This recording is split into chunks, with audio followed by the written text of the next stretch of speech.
Слово «шутер» в современной игровой индустрии ассоциируется с тотальной аннигиляцией ботов. Ведь уже все персонажи самоисцеляющиеся, даже если не в нанокостюмах. А на оружии столько обвесов, что М16 превращается в какой-то бластер из Mass Effect. Из-за этого нынешний игрок не может в полной мере ощутить всю полноту беспощадности боевых действий. Поэтому в этом видео я хочу поведать вам о игре, которая сможет подарить вам эти эмоции. Far Cry. Да, я знаю, вы сейчас думаете, все знают про эту игру, ты сошел с ума. Но давайте будем честны, большинство из вас, возможно даже половина, никогда не играла в первую часть. Все начинали даже не со второй, а сразу с третьей части. Там вас, угарный чувак, а потом просто по накатанной 4-я, 5-я, 6-я. Но если ты не играл в первую часть, сука, слушай ты, сынок, если ты не играл в первую часть, то ты не мужчина. У тебя еще даже волос на яйцах нет. К тому же, многие, скажем так, коренные фанаты Far Cry, которые играют в нее с истоков, говорят, что первая часть самая лучшая. Прости, что ты сказал? Что ты сказал?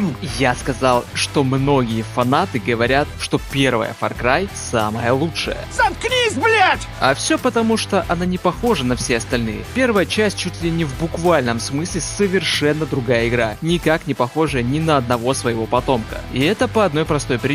Все части Far Cry, начиная со второй, разрабатывали Ubisoft, а разработкой первой части занималась компания Crytek. Та самая, что позже создаст первый Crysis, который всем понравится. Еще позже создаст второй Crysis, от которого все обоссутся. А еще позже создаст третий Crysis, от которого в 2013 сгорят все компы к ядрене матери. Ubisoft в первой части выступили лишь как издатели. Игра вышла в 2004 году, и уже на стадии релиза Crytek столкнулись с трудностями. Far Cry разрабатывался в Германии. Она попала в один из наиболее горячих и заметных в Германии процессов и разбирательств касательно возрастных рейтингов. В марте 2004 года, после выпуска демонстрационной версии Far Cry, Федеральный департамент Германии по борьбе со средствами массовой информации, наносящими вред молодежи, решил, что уровень насилия в игре, включая кровь и физику, является слишком высоким даже для взрослых. Демо-версия была запрещена. В полной окончательной версии игры было вырезано большинство кровавых материалов. Тем не менее, игра получила статус только для 18+, что вызвало шторм негодования со стороны игроков. Спустя несколько дней после релиза немецкие игроки узнали, что незначительная модификация нескольких файлов из каталога игры возвращает в игру большинство вырезанных кровавых эффектов. В связи с этим, первый выпуск игры в Германии был полностью отозван с продажи. И только через несколько недель вышла новая версия с тем же самым урезанным уровнем насилия, но уже без возможности включить кровавые эффекты. Эта версия также была помечена как 18+. По сюжету мы играем за мощного мужика по имени Джек Карвер, бывшего спецназовца армии США. Он решил оставить свое военное прошлое и занялся чартерным бизнесом в южной части Тихого океана. И вот ему поступает очередной заказ от некой Валери Константин. Константин. Что-то тут не так. Кажется, это и есть настоящее имя. Джек, будь настороже с Костиком, спиной не поворачивайся. Валери просит главного героя отвезти ее на таинственные острова в Микронезии. Протагонист берется за заказ, и вот, когда они почти уже прибыли на место, Валери молча садится на водный мотоцикл и сваливает на острова. А яхту Карвера сразу же взрывает неизвестный боевик. Поскольку Джик, блять, какой Джик нахуй? Джик-вжик в очко нахуй. Джик. Долбоёб, соберись. Поскольку Джек бывший спецназовец, он сумел сориентироваться, нырнуть в воду, добраться до суши и выжить. Позже он приходит в себя в какой-то канаве, не понимает, где он и что происходит. Пытаясь выбраться из мусорки, он обнаруживает, что остров кишит до зубов вооруженными наемниками, которыми руководит какой-то долбанный ковбой, и они его ищут. Сраный ковбой, блядь! Позже в каморке он находит 12-й айфон, по которому с ним связывается некий Дойл, который говорит, что поможет Джеку тут выжить. А на резонный вопрос от Карвера: С чего я должен доверять тебе? Он ответил, что в этой штуке установлен датчик, который отслеживает геолокацию. И несмотря на то, что он знает, где Джек, не сдал его наемникам. Градус доверия главного героя к Дойлу вырос, и он начинает слушать этот бесполезный голос из телефона всю игру. Почему бесполезный? А вот. Не высовывайся и не обнаруживай себя. Не стоит привлекать внимание охраны.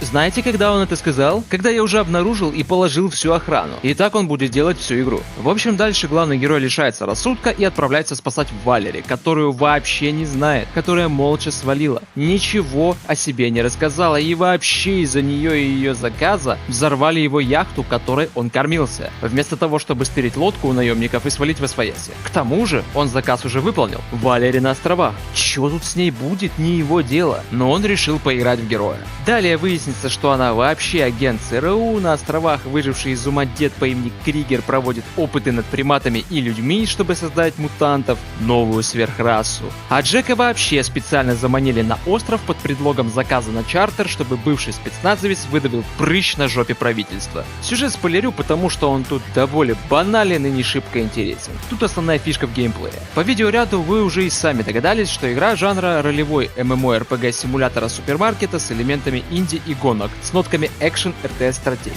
но пошаговой и файтинга. Я не буду распинаться и рассказывать про невероятный в кавычках геймплей, потому что, камон, шутеры от первого лица все одинаковые, что старые, что новые. Различаются зачастую только разновидностью оружия и возможностью его модернизации и кастомизации. Бывают исключения, но редко. Возможно, я могу где-то ошибаться, поправьте меня в комментариях, если это не так. Я не особый поклонник шутеров и вижу такую картину во всех шутерах, в которые когда-либо играл. Я сконцентрирую свое внимание на мелких деталях, которые делают эту игру достойной даже сейчас, прошедшую проверку времени и прорывной на момент выхода. Первое — это открытый мир. Для шутеров того времени это было в новинку, когда у тебя есть не просто коридорный уровень, а целые острова, по которым ты можешь перемещаться как угодно. Это делает первый Far Cry реиграбельным, потому что один и тот же уровень можно пройти по-разному. Пойти на прорыв, обойти по кустам, осторожно отплыть на лодке вдоль берега или проплыть под водой, проскользнув наемников, чтобы не воевать с ними.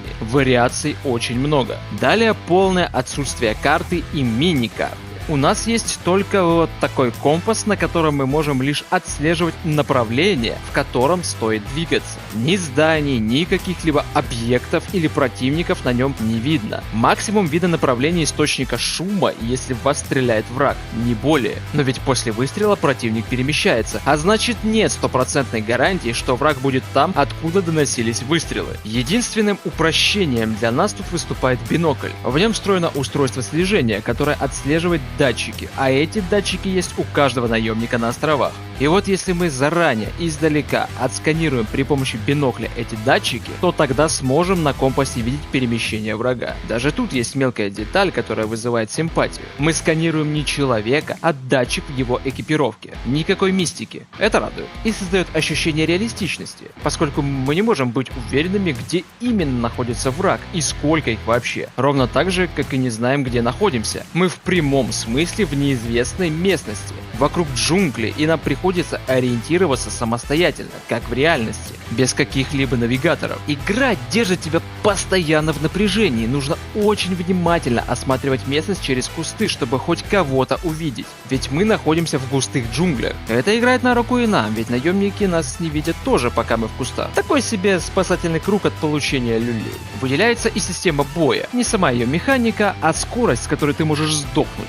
Даже имея full хп и бронежилет, вас будут убивать секунд за 5, а без брони вообще за пару. Причем даже на легком уровне сложности. Смерть настигает тут очень быстро, как по-настоящему. А я напомню, что регенерации, которая уже стала стандартом в шутерах, здесь нет. Чтобы поправить здоровье, нужно найти аптечку, а их тут не так уж и много. Можно 20 минут проходить уровень и только в середине найти аптечку, и то случайно на каком-то брошенном наемниками ящике. Бронежилет и подавно редкая экипировка в этой части. Игра заставляет тебя ценить жизнь персонажа и играть аккуратно. В перестрелках прятаться в кусты, за камни, стены, за что угодно, потому что ты понимаешь, один неверный шаг и шальная пуля быстро заставит тебя начинать с чекпоинта. Либо бегать на очке с одним хп еще минут 30, пока ты не найдешь аптечку. Графика на момент выхода игры была вообще прорывной. Напомню, это 2004 год. В те года такой графон был поистине запредельный. И даже сейчас, спустя столько лет, она смотрится хорошо. Глаз не режет, даже приятно смотреть. Внимание к мелочам, которое уделили разработчики, заслуживает отдельного внимания.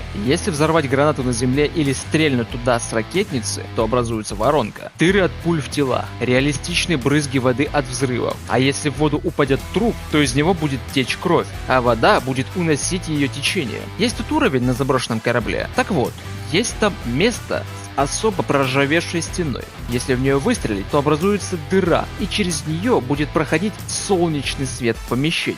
Такие мелочи в игре 2004 года восхищают. Игра ощущается как боевик 80-х, 90-х годов, что-то наподобие Рэмбо или Командос, и мы при этом в главной роли. Музыкальное сопровождение под такой сеттинг подобрано очень даже хорошо. Один трек из главного меню я даже добавил себе в плейлист. А теперь бонусная информация для особо ярых фанатов первой части. По ней в 2008 году сняли фильм. Он так и называется — Far Cry. Есть отклонения от сюжета игры, режиссер добавил свои корректировки, но в целом сюжет игры соблюдается процентов на 70. Неплохое кино вышло. Можете глянуть после прохождения. Отблагодарить меня за эту информацию можно лайком и комментарием под видео, а также отсосав член. Из минусов я могу выделить только две вещи. Первое — это неинтересная подача сюжета. Слишком мало катсцен, и они суховаты. Не цепляет, не вызывает никаких эмоций. Несмотря на то, что сюжет банален, при должной его подаче можно было бы сделать крутую историю. Второй минус вытекает, скорее всего, из-за того, что игра старая, а компы и софты уже ушли